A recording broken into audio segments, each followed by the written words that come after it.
Good morning. It is Tuesday, October 27th, 2020, and I'm back here for Bed Talk number 156. And I'm going to call this today the Two Wolves Twist. Now, some of you have probably heard this before, but some of you have not. So there's a Native American parable that goes like this. The old Cherokee teacher is teaching his grandson about life, and here's what he tells him. He said, "There's a fight going on inside me. It's a terrible fight, and it's a fight between two wolves.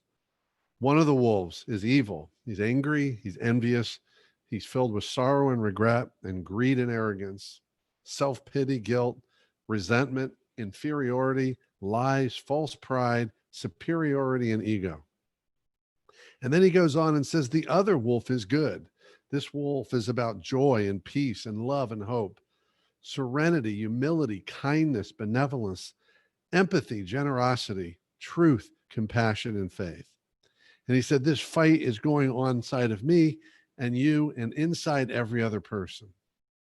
And after a pause, the grandson thinks about it and then says to his grandfather, which wolf will win?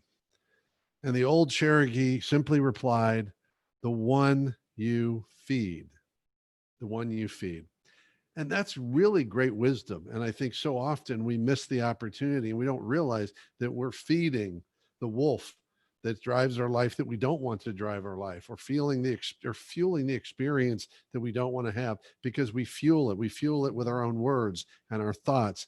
And frankly, sometimes the people we have around us and the messages we hear and the places we work and the friends we choose and also the information we choose to take in. So it's really relevant right now to think about the two wolves. And I want to add an additional twist. Ever since I've heard that, and certainly in the last few years, I thought, well, that sounds easy. Just feed the better wolf. But there's a reason we've been feeding the other wolf. So what struck me in a recent conversation is, yes, I want to feed the wolf of joy and peace and serenity and humility and all those blessings. But in order to do that, I may very well, and frankly, I would say I must go into the shed with the other wolf and close the door and face that other wolf and have my battle with that wolf, so that it's not an internal battle. It's a direct battle with that wolf and all those other messages about myself and the world, because there's things that wolf needs to teach me so that I can more consistently and fully and authentically feed the other wolf inside of me. So that's the message for the day. It's a twist on the two wolves parable. If you'd like to talk to me more about it, give me a call, send me a note. I think there's a lot to be unpacked here.